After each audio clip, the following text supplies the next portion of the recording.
What's up, guys? Welcome back to Newswave.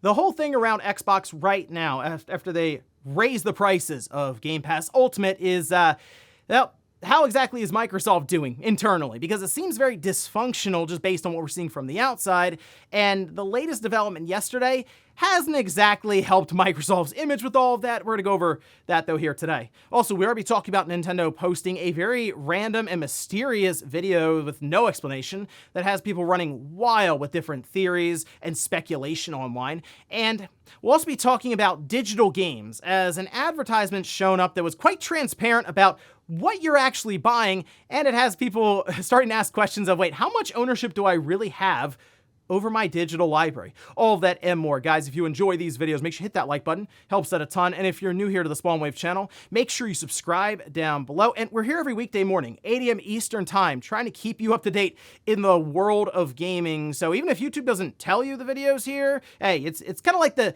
old days with the TV shows, and you look at the TV guide channel, okay, 8 a.m. Eastern, hey, there's a Newswave out there, so make sure you check in weekday mornings. We're going to start today with a new DualSense controller that Sony announced. This we can see over on PlayStation Blog. It is the Icon Blue controller. Now, they have it slated to come out. It's staggered releases here, so October 20th in the US and Canada, October 28th in Mexico and Chile, and it will be starting at $85, and you can go from there and change things up based on the currency exchange rate and all of that in the different regions. But looking at the controller itself, it's a nice looking controller. I have plenty of DualSense controllers. I don't really need another one, but if you're a fan of blue, seems like it's right up your alley. A two-tone controller there, and I do like the accents, the PlayStation symbols on that touchpad. Kind of reminds me of the PlayStation or the DualSense Edge controller. Similar thing there. So hey, it's out in a couple of weeks. Again, if you're a fan of blue, seems like a good one. It is it's a Walmart exclusive from what I can tell, so interesting, but hey, I guess for theming, it makes sense. Walmart also being blue, so you'll have to check in there in a couple of weeks if you wanted to pick it up. Also, we did have PlayStation Plus Essential Games go live this week, with the big one being Alan Wake 2. Plays in perfectly for the Halloween season. Well, it seems like there's another game that would line up really well that's set for PlayStation Plus Extra tier. This we can see over on D-Labs, where they say, according to recent information, they can confirm that Silent Hill 2, the remake of Konami's 2001 classic, will join the PlayStation Extra Games catalog in October 2025. Barring any last-minute surprises, the title should be available from October 21st. So this, we should see this get announced then in the next, like, 5 or 6 days. I mean, they could kick off next week, I guess, then with the announcement, and then we can roll into its release October 21st. With this, I assume, being the big headline in game, it's not like a super old game or anything. And again, it fits up perfectly for Halloween. That and Alan Wake 2 are two really big gets, and I'm curious what else they're going to throw in there for PlayStation Plus Extra, and also Premium, since we know about a few of the retro games, but maybe they have a couple surprises in there as well. But if you haven't played Silent Hill 2, really good game to get thrown into the Extra tier, so keep an eye out for that one. Oh, and here's something else to keep your eyes on. We can see this over on Gematsu. It looks like publisher Atlas and developer Studio Zero are going to be hosting a Metaphor ReFantazio 1-year anniversary live stream on October 10th. That's 9 p.m. Pacific or midnight for October 11th Eastern time. They've made this announcement and said that there will be a special announcement of some kind here. Not really sure exactly what they have in store. We can take some guesses. That the obvious thing would be a port to the Switch 2, since at this time it would make sense to get that game over there earlier in the Switch's life, especially with how it's selling, say, in Japan. But then I guess some of the other stuff people are wondering, is there going to be now a special edition version with DLC, as that's something that Atlas and Sega like to do. Look at Persona 5. So all of that's possible. We could also just see merchandise or all kinds of other stuff. So I would go into this with some lower expectations, but who knows? Maybe they have some pretty big surprises. And guys, with some of the quick news out of the way, let's get into the bigger stuff. Let's start right away with Microsoft and this ongoing saga around them raising the prices for Xbox Game Pass Ultimate, and we already know they've raised prices for their consoles multiple times this year. But even with that, all kinds of information has continued to flow online, with, yes, a lot of it being rumor territory and different reports and then refuting, but it is all over the place right now for Xbox, and I would say confidence in the brand, it feels like it's at an all-time low, and that's saying something after Don Matrick said some craziness to Jeff Keighley in front of the camera about buying a 360 and DRM and no use game. I mean, that's where we are. It's lower than that somehow right now. But The question has been for Microsoft and Xbox around how exactly the operation's being run right now, because people see it as very dysfunctional, where you have people on Microsoft running things, then the people on Xbox don't really have a say, and they're just trying to do their best whenever they talk to people at this point with the press. Well, something else has happened here with Game Pass Ultimate, and it does feel like they did not plan it out well. This we can see over on The Verge, and they say Microsoft delays Xbox Game Pass Ultimate price hikes for some subscribers. What happened was people all of a sudden started getting an email, and it seemed to be region dependent at first. People were thinking Microsoft's just like backpedaling on the whole thing. That's like, oh, Microsoft is they're pivoting, they're backtracking on this. They are not raising prices. Not the case. Okay, so again, this is, it seems very weird for Microsoft to run into this situation, considering they're a global company and should know about this stuff. But again, The Verge says Microsoft now says this price increase will only currently affect new purchases and not existing subscribers in markets like Germany, Ireland, South Korea, Poland, and India. The email that was sent out, again, region dependent, said at this time, these increases will only affect new purchases and will not affect your current subscription for the market in which you reside, as long as you are on an auto-recurring plan. Should you choose to cancel your plan and repurchase, you will be charged at the new current rate. Now, we did get a response from Microsoft to The Verge saying, our recent Game Pass update remains unchanged. Current subscribers in certain countries will continue renewing at their existing price for now, in line with local requirements. We'll provide advance notice before price adjustments take effect in these countries. So a couple of things to take away here. One, if you are in any of these regions where you got that email, well, first off, check your email, because if so, you should be able to get at least a few more months at $20 per month. And yeah, that would include the months coming up here with things like Ninja Gaiden 4, Outer Worlds 2, Keeper, Call of Duty, and any others. So if you wanted to at least hang on as long as you can to the $20 per month, double check your email, because it might be the case. But two, if you already canceled, this will not apply to you. And it almost sounds calculated, doesn't it? To go, oh yeah, that's right. If you canceled it, well, you can sign up for the new rate. But if you somehow left it on auto renew for $30 per month, you're still good at $20. Seems like a message that would have been good to have right away when you make those announcements for people in those regions. And I don't know, that seems underhanded to a degree. So it's either, okay, that's the thing. That's why there's really no good answer from Microsoft here. It's either they were underhanded and they had a plan to see if maybe people would cancel, and then, well, you can't sit on the auto renew anymore, you have to sign up again, or it's just incompetence. So I'm not really sure what a good explanation would be for Microsoft with this whole, I mean, there really isn't, because the Xbox Game Pass Ultimate at $30 is such a hard recommendation. And the fact that I see so many people saying they're just canceling it, they're out, they're not interested, I mean, that's very telling. $360 a year is, it's not impulse buy territory anymore, say like it was $10 per month. Again, even $15, you can kind of make the case there. $30, now you're thinking a little harder about this one. So now I see this and I go, what? Does Microsoft know what they're doing right now? It just seems really weird, really all over the place. And I really do understand why the confidence is so low right now in that Xbox brand, and why when you see stories of, oh, Microsoft isn't doing next generation, oh, that handheld got canceled, people tend to believe the internet and these rumors more than Microsoft, even when they're making official statements. So at this point, hey, they just got to get to when they're ready to show hardware, if at all, and speak with actions, to like actually show what they're making for next generation. Because even when they show it, people are going to sit back and just brace for impact with that pricing. Because, I mean, it doesn't seem like Microsoft wants to keep subsidizing hardware. I'm thinking we're going to see $1,000 system, but is there going to be at least a $400, $500 budget? Minus $400 to $500 is budget. Yeah, that's where we are right now. Next up, let's talk about Nintendo dropping a very weird, random, mysterious video. And I say mysterious because they didn't have any kind of explanation at all. I mean, there was no logos as to companies, maybe who worked on this video, or any plans or any explanation, say, in the description of the video that they dropped, whether it's on X or on YouTube or any other social media platforms. And now people are trying to figure out exactly what it's for, what it's going to lead to. But we can see, like, for example, this is over on their X account. This is Nintendo of America. Remember, Nintendo has many, many different accounts, and I was checking a lot of them. The official Nintendo, like Japan, we'll say, account had similar numbers to Nintendo of America, where just Nintendo of America alone has over 9 million views on this video. So we're talking I mean, if you tallied everything together, probably 15, 16, 17 million views, maybe even close to 20 on this. So again, a lot of intrigue on exactly what's going on here. I mean, at face value, it's a pretty straightforward like animation. It's almost 4 minutes long, and it got a little weird because eventually you start seeing objects in this baby's room float around, and the baby, of course, just kind of crawling around, eventually walking. It's a touching moment there with the mom seeing the baby walking, I guess, for the first time. Yes. But the whole way, everyone's like, what is going on here? So we're trying to line up maybe the animation itself, the look of it somewhere. Oh, this is connected to like the Mario Galaxy movie. But I will say this, as it played out, I started to think a bit more about the franchise that it's connected to.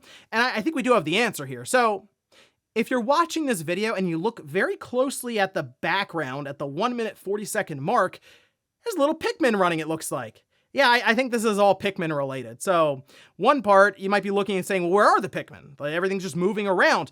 Well, interestingly enough, this is going to sound weird. I actually remember playing Pikmin Bloom when it first came out because I was like, hey, it's a cool idea. You just kind of walk around. I like the idea of mixing games with exercise stuff and even things where you walk around and track steps. And it's like, here's what you get for it. That's a fun thing, right? Well, Pikmin Bloom, I thought they were just trying to explain why you couldn't see the Pikmin.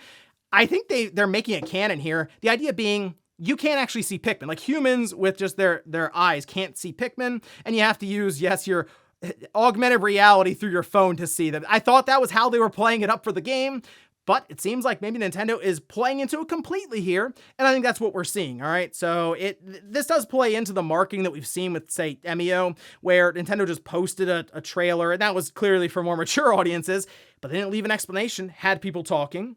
And if you look back on a lot of the Pikmin shorts that we've had before, that was done by what was Dynamo Pictures, now Nintendo Pictures, those were quite popular. I mean, we're talking hundreds of millions of views on those, on just YouTube alone, with occupational hazards. That alone has 50 million views.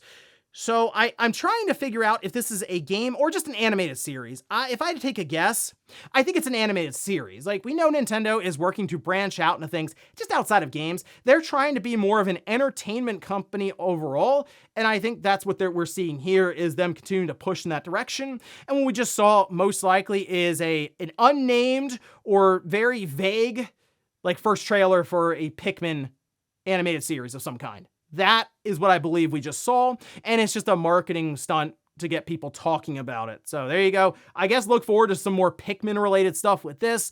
I'd be shocked if it was anything else. It lines up too perfectly with just a bunch of invisible Pikmin moving stuff around throughout the entire thing, and then occasionally seeing the one little Pikmin in the back running around. So we'll see if Nintendo is ready to talk more about this in the coming weeks. Something tells me it'll be a series that maybe we're ready for a release later this year or to start off 2026. Next up, let's talk about Marathon. Yeah, it's going in the closed alpha with a non-disclosure agreement attached to it here at the end of October.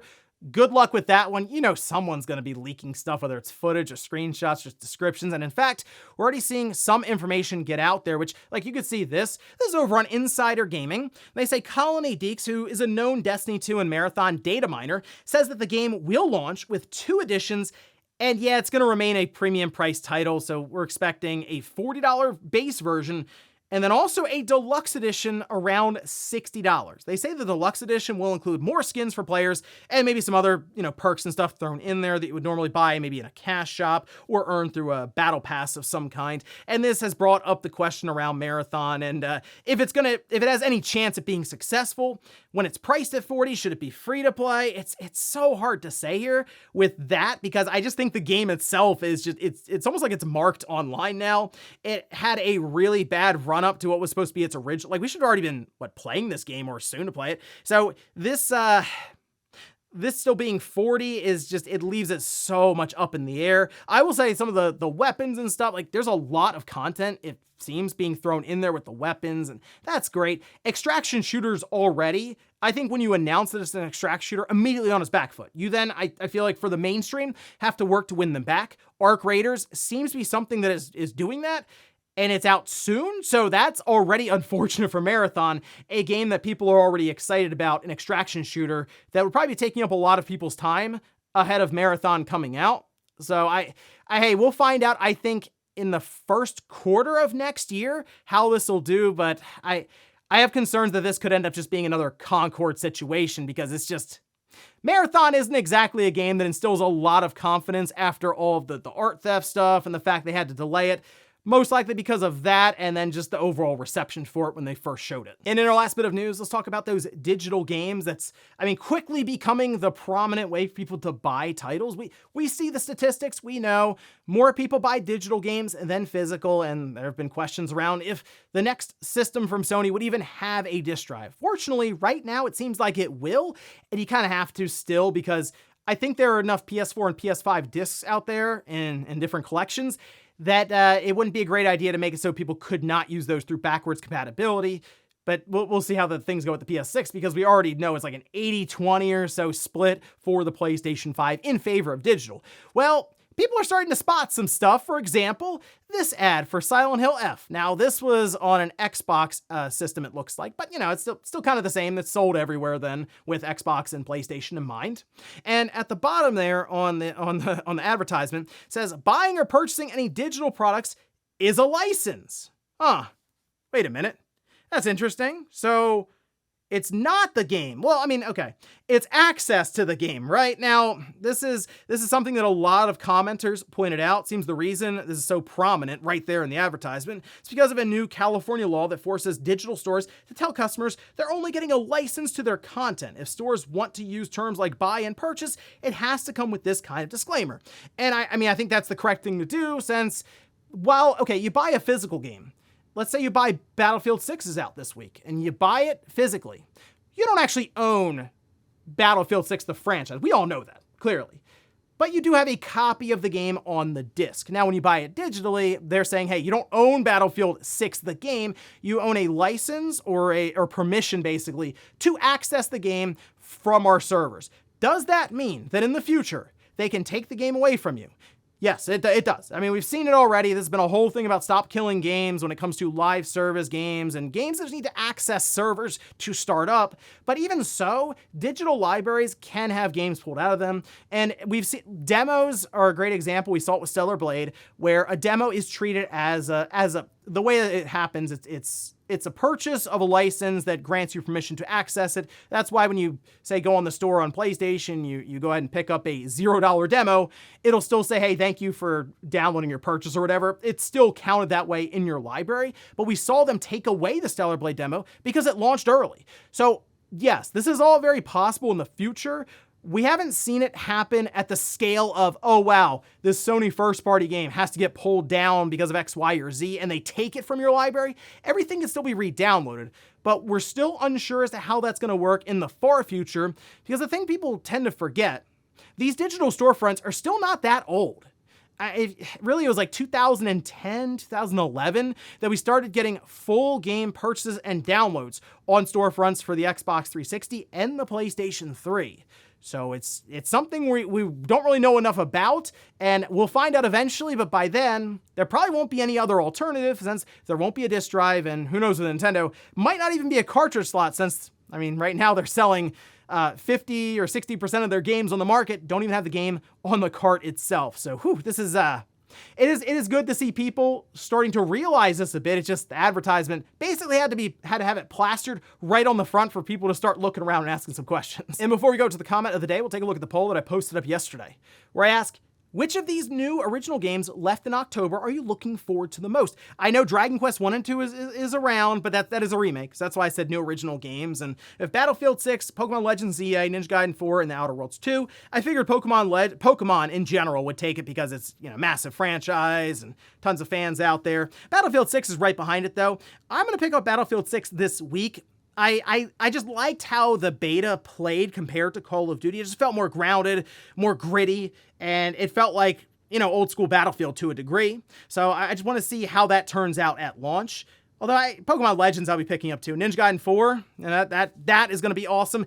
It's funny, out of all the four of these, Outer Worlds 2 might be the one I'm least excited for, but I did like the first one. It just didn't have as much of a lasting impression as, really any of these other franchises, but go figure, they've been running a lot longer, and their games really, you could even say from like my childhood or younger days there, especially with when Ninja Gaiden first came to the original Xbox. I'm telling you guys, it was incredible stuff. So the franchise has always really stuck with me since then, even with some of the down entries like Ninja Gaiden 3. I'm hoping that Ninja Gaiden 4 can be kind of a return to glory with Platinum Games, maybe putting in some work that'll make it feel a bit different, but also really cool. So we'll see here this month. Again, things are just packed with games. They're all over the place. There's certainly a lot to play. You might even look at this list and go, none of the above, because I already have so much that I'm trying to get through. And we'll finish up with the comment of the day, as you're seeing here. This is from Kalo, who says, right now, in my opinion, the internet needs to catch up for cloud gaming to even be an option for me. It's not as accessible as some people make it out to be. Oh, yeah, absolutely, because I mean, with cloud gaming, there are so many things that it relies on working perfect. Like the stars align and you'll get a very good experience with cloud gaming. I have seen it. Like on the PlayStation 5 when they started that up, and I was like, oh, you can get, even I'll go back to Stadia. Stadia, the experience was pretty good when everything clicked and your Comcast was behaving. It all worked fine for me. But there were times where there were hiccups or some weird stuff happened, and all of a sudden it turned into like a checkerboard pattern on screen. I couldn't see anything, or you had those weird hiccups, in the middle of a game, and it's frustrating. But you're right, I just don't think we're there with our current infrastructure at all, so that everyone have a good experience. Because not only is it the overall bandwidth, it's your latency, and that I think is the biggest issue for people, because you can have Starlink cover the entire Earth in Wi-Fi, but we know that the latency is still a struggle for them right now. So that is like pivotal for cloud gaming to be a good experience, and it's going to be a while. Now, I will say, 20 years ago, I was excited to be downloading at like 300 kilobytes a second or something. So who knows where we'll be 20 years from now? It's possible all this could be resolved, and we are cloud gaming, but we got a ways to go for that to happen. And ladies and gentlemen, that's going to do it here for Newswave. If you enjoyed this video, guys, hit that like button. If not, hit the dislike. Leave comments down below about everything we talked about here today. If you missed yesterday's Newswave, I'll leave it up here in a card. Or maybe you want to hear more about the future of Xbox and why everyone seems to be so concerned around it. I have a whole video going over that, and I'll leave it right below it. Thanks, guys, for watching, and I'll see you next time.